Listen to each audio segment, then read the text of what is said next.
Bienvenue dans l'Africaine Newsroom, votre émission de débat et d'analyse en cette semaine consacrée aux sociétés civiles sur le continent africain. Notre dossier du jour s'intéressera à leur rôle dans l'avènement de la démocratie sur le continent. Et au sommaire également de cette émission, les tensions se sont apaisées à Kidal, dans le nord du Mali, entre le Gassia, le groupe armé pro-gouvernemental, et les rebelles. Les deux factions armées ont en effet signé un accord de paix.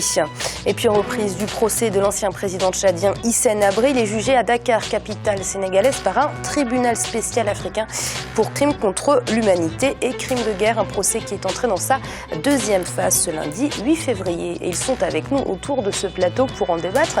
Notre invité, enseignant et chercheur Raphaël Goma. Monsieur Goma, bienvenue. Merci. Bonsoir Amira. Et nos éditorialistes, bien évidemment, Jemal Taleb. Jemal, merci d'être avec nous. Merci Amira et bonsoir à tout le monde. Et Gratien Roukindikiza. Gratien, bienvenue parmi nous. Merci Amira. Bonsoir à tous. Et tout de suite, c'est l'info du jour.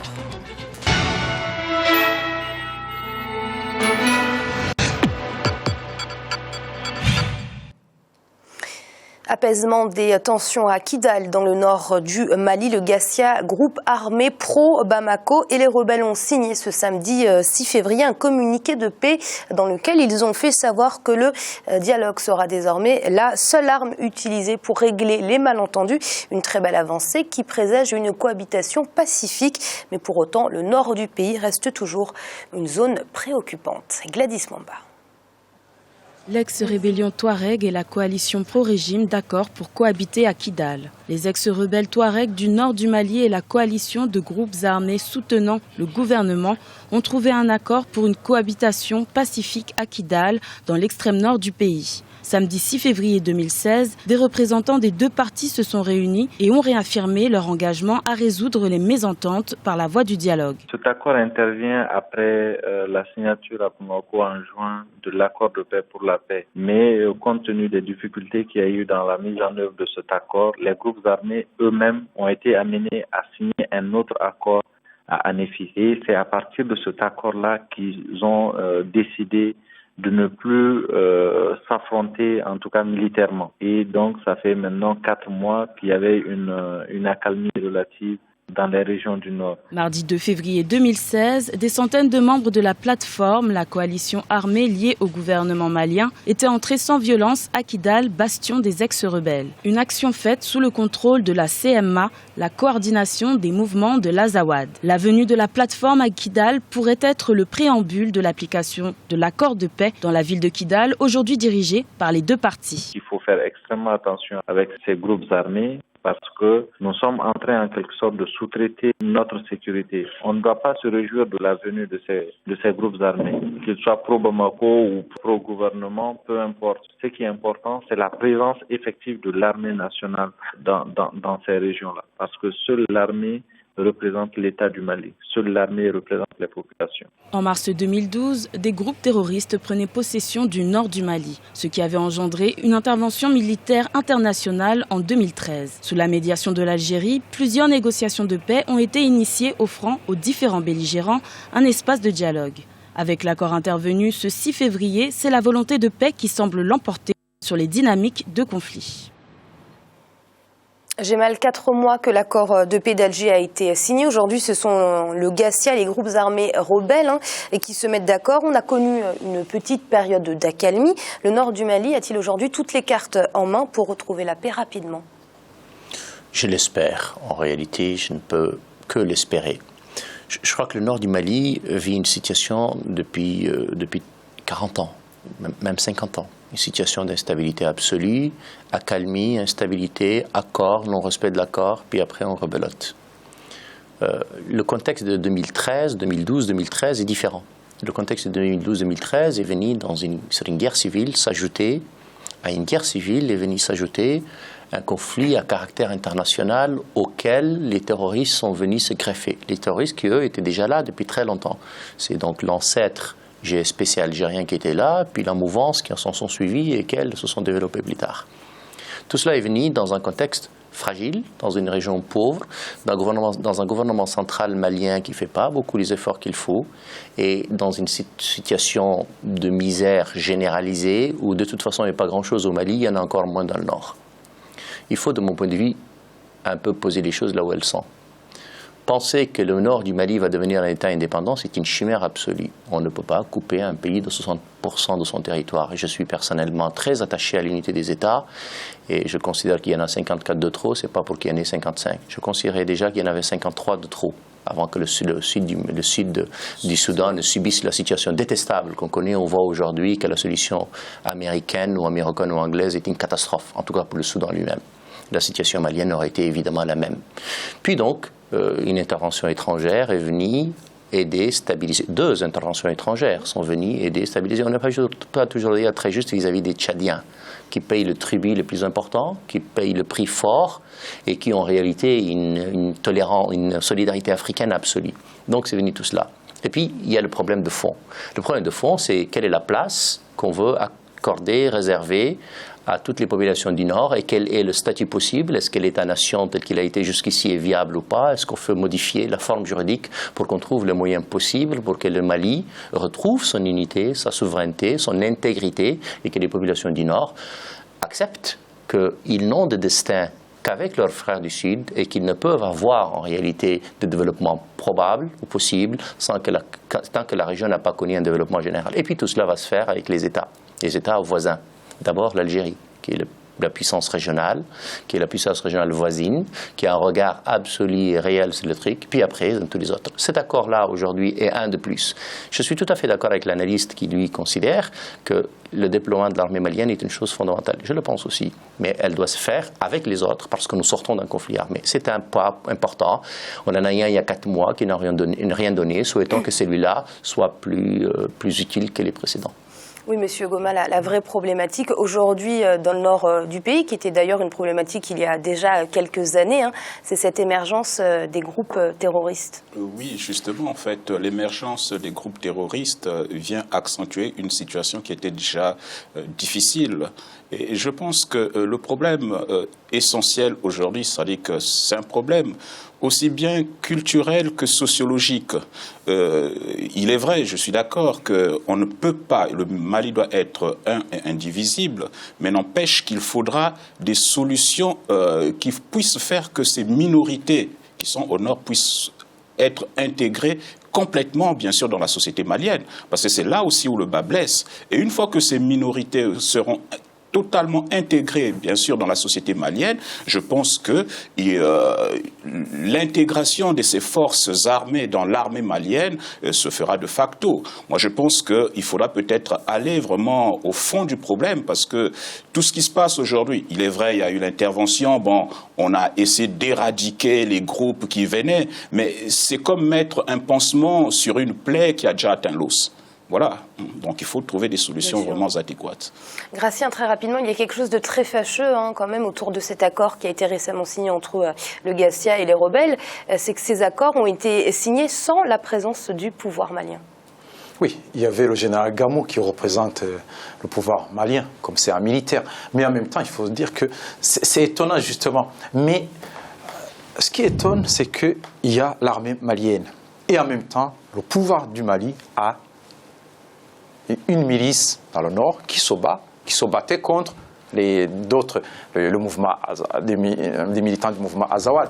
On se demande pourquoi le gouvernement malien peut se traiter à une milice, disons une sorte, je dirais, entre guillemets, une sorte d'instabilité de cette région, alors que c'est le même gouvernement qui doit stabiliser, qui ne peut qu'envoyer que des troupes. Chaque fois qu'on envoie des milices, chaque fois qu'un gouvernement crée une milice, pour se protéger ou pour lutter contre une rébellion, toujours il y a une grande difficulté d'avoir la paix.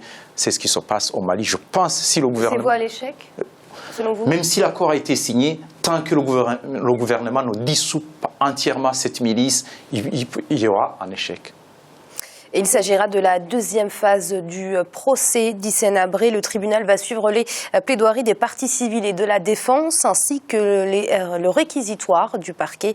Rappelons que l'ancien président tchadien a été inculpé pour crime contre l'humanité pendant son règne de 82 à sa chute en 1990. Olivia Hieré-Dobré.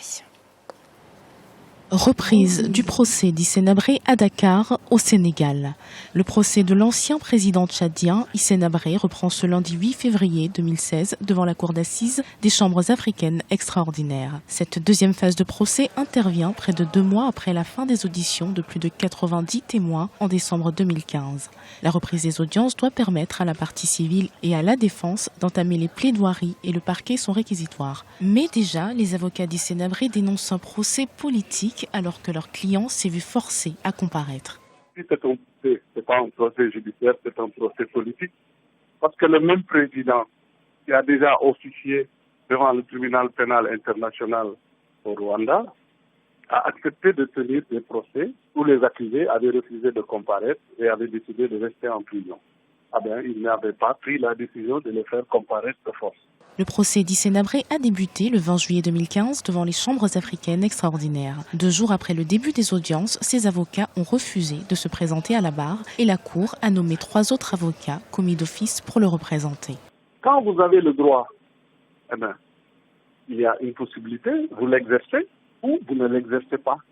Mais un droit qu'on vous concède ne peut pas se transformer en obligation. Pour dénoncer cette manière de faire, que nous avons décidé de nous retirer et de ne pas participer au jugement devant les chambres africaines extraordinaires. En exil au Sénégal depuis 1990, Hissène Habré est poursuivi pour crimes contre l'humanité. Les avocats de la défense ont plaidé non coupable. Selon eux, il n'y aurait pas de preuves incriminant directement leurs clients. Monsieur Gobain, un procès qui continue toujours d'alimenter la polémique, d'autant plus qu'Hissène Habré et sa défense refusent toujours de reconnaître la légitimité de ce tribunal spécial. Non, mais c'est curieux quand même que M. Hissène Habré ne reconnaisse pas la légitimité de ce tribunal. D'autres disent, nous ne voulons pas de la CPI, nous voulons que les Africains soient jugés dans leur propre continent.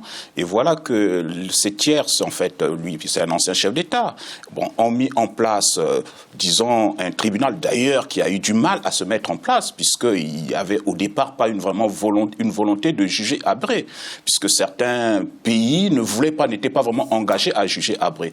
Parce que c'est un club d'amis, pour la plupart c'est des dictateurs. Enfin bref, avec le président Ouadé, il y a eu un effort qui a été fait pour que ce tribunal se mette en place. Mais je ne comprends pas pourquoi aujourd'hui les avocats de M. Habré peuvent dire que ce tribunal n'est pas légitime. Faut-il aller le juger à N'Djamena ? Mais je pense que c'était d'autant plus mieux pour M. Habré d'être jugé à Dakar que d'être jugé à N'Djamena. Peut-être que, les peines auraient peut-être été plus lourdes. Moi, je pense que ce tribunal est légitime. Et on est en fait face à une situation où les chefs d'État doivent rendre des comptes. Parce que c'est facile de tuer des innocents et puis après de dire, ce tribunal n'est pas légitime. Non, moi je n'avais rien commis, il n'y a pas de preuves, ainsi de suite. Monsieur Habré est responsable, il doit rendre des comptes devant la justice, du continent. S'il ne veut pas être jugé devant la justice internationale. S'il juge que ce tribunal n'est pas apte, autant mieux saisir alors la CPI qu'on le transfère. On verra bien. Gratien, que pensez-vous de la légitimité de ces chambres africaines extraordinaires, appelons-le, un tribunal spécial créé par l'Union africaine en vertu d'un accord avec le Sénégal? Oui, je pense que ces tribunaux sont légitimes par rapport au droit africain, au droit de ces pays, parce que du moment où je pense qu'Hissène Habré serait vraiment content d'être jugé à Dakar, comme il a bien dit, plutôt qu'à N'Djamena, parce que un pays peut demander l'extradition. Le fait qu'il y ait ces tribunaux, éventuellement pour qu'il n'y ait pas de procès politique, comme le cas de Hissène Habré, c'est une bonne chose que ces tribunaux existent, qu'ils soient jugés hors du territoire de leur pays, qu'ils soient jugés dans la grande équité, mais on voit bien qu'il y a des contestations, alors qu'on dit en même temps qu'il ne faut pas que nos dirigeants soient envoyés à la CPI, mais en même temps, il faut aussi qu'ils acceptent d'être jugés quelque part. On ne peut pas en même temps dire qu'on n'est pas responsable de ce qui s'est fait au moment où on était au pouvoir, qu'on commanditait, et dire qu'on veut la justice. Mais pour les avocats, je pense que c'est de leur droit de jouer le jeu. Oui, c'est leur stratégie. Oui, ils sont payés pour ça. Je m'adresse à l'homme de droit, aux spécialistes. Que pensez-vous de la légitimité de ces chambres africaines extraordinaires ? Je ne sais pas, honnêtement, je n'ai pas d'avis tranché là-dessus. Je n'aime pas la justice quand elle est longue, quand elle est partiale, quand elle n'est pas toujours très légitime, quand elle coûte cher, quand elle se passe à des années-lumière des événements eux-mêmes, quand elle se passe dans un pays différent avec des magistrats qui ignorent la situation telle qu'elle est, qui ignorent le contexte tel qu'il est, qui travaillent sur des dossiers qui deviennent poussiéreux, vieillissants. Je n'aime pas cette justice-là, quelle qu'elle soit. Une justice a une vertu, c'est qu'elle doit être rapide. Et quand elle n'est pas rapide, elle prend de la poussière. Et quand elle a la poussière, je ne l'aime pas beaucoup. Parce que pour autant, il faut en définir que Hissène Habré, qui n'est absolument pas quelqu'un que je trouve sympathique, mais alors pas du tout. Est-ce qu'il faille ne pas le juger? Je n'ai pas dit ça, je n'en sais rien. Je n'ai pas de jugement tranché là-dessus, mais cette justice-là, je ne l'aime pas. C'est là de temps que le jugement se fait sur lui, pas sur les autres. Le Sénégal, d'ailleurs, s'est fait une spécialité ces dernières années, c'est de juger et d'être le pays des procès. Pourquoi pas? C'est un de mes amis qui m'a raconté cette histoire. C'est tout. Pour le reste, je n'en sais absolument rien. Je suis toujours très content qu'un dictateur rende compte. Je suis toujours très content qu'Hissène Habré rende compte. Je n'aime pas, encore une fois, la justice quand elle donne une petite atmosphère, un petit brin de vengeance, de rattrapage, d'inéquité. On juge les uns par les autres. On juge de façon expéditive, pas toujours, même contraignante au demeurant. Je n'aime pas cette justice-là, mais je n'ai pas de sympathie particulière pour Hissène Habré, donc je n'ai pas d'avis spécial à donner. Gratien, c'est vrai, à l'heure où la CPI est très très critiquée pour l'Afrique, ce procès c'est un peu un test pour le continent, j'ai envie de dire. Oui, c'est un test, mais en même temps, on peut critiquer la CPI, encore faut-il qu'on ait quelque chose d'échange, quelque chose qui plaît, qui arrive à convaincre les Africains. Le fait de ne pas envoyer, parce qu'on parle. Il vaut mieux ne rien avoir quelque chose de mauvais. Non. Je ne suis pas d'accord avec toi. Chaque fois on critique, mais en même temps il faut savoir qui critique. Est-ce que ce sont des peuples qui critiquent, disons, le comportement de la CPI? Ce sont des professionnels qui critiquent. Ou ce sont les dirigeants, les chefs d'État? Non, des professionnels qui critiquent. Non, ce ne sont pas les professionnels. Le débat a commencé avec les chefs d'État. Non, les professionnels les critiquent. Non, les chefs d'État, ça les arrange. Oui, mais je vais t'expliquer. Non, je vais te dire et tu comprendras. Non, je vais te dire, je vais te donner un avis. Mais comme je sais que tu es quelqu'un de très intelligent et tu n'es absolument pas sectaire, je vais t'expliquer, tu comprendras. La question n'est évidemment pas de savoir est-ce qu'on critique ou on ne critique pas. La question est toujours de se dire le sentiment de justice est aussi important que la justice elle-même. Or, nous n'avons pas un développement d'un sentiment de justice. Quand tu parles de la CPI elle-même, tout le monde est content que l'impunité ne soit pas la règle. Tout le monde est content que les procès pour ceux qui ont fait du mal soient la règle. Et évidemment, la difficulté est toujours, et je vois le procès Gbagbo sous mes yeux aujourd'hui, c'est que nous avons une justice qui, au demeurant, va juger une situation qu'elle ignore. Elle va le juger un parti, elle va le juger sur une période et par une autre. Elle va donner un sentiment global qu'il y a de la vengeance. Donc, cette justice-là, vous êtes un professionnel, elle pose problème. Vous savez bien que quand on fait des procès, il y a toujours des enquêtes. Il y a au niveau du procureur de la CPI, il y a beaucoup d'enquêtes qui se font, il y a beaucoup d'éléments, on ne peut pas contester. Il y a des éléments qui sont apportés. Bien sûr qu'on peut contester. Mais en même temps, on ne voit pas en Afrique, jusqu'aujourd'hui, on ne voit pas en Afrique un tribunal qui est capable de juger un président, par exemple, qui peut émettre un mandat contre un président qui est au pouvoir. Pourquoi tu sous-estimes les Africains à ce point? Je peux vous donner un exemple. Regardez ce qui se passe au Burundi. Quel est le tribunal africain qui est en train d'enquêter? Mais excuse-moi, le Sénégal est un grand pays démocratique et il est capable de juger. Le Kenya est un grand pays démocratique. Le Nigeria est un grand pays, mais il n'y a aucun pays d'Afrique qui n'est pas capable de juger. Nous avons des magistrats compétents, nous avons des enquêteurs compétents. Il manque la volonté. Je dis bien qu'il manque la volonté. Les peuples, mais la volonté,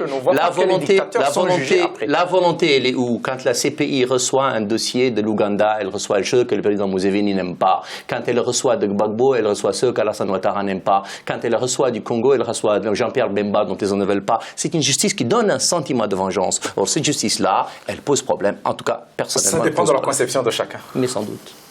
Et c'est l'heure de marquer une courte pause. On se retrouve très vite pour la suite de l'Africaine. Nous en remet tout de suite.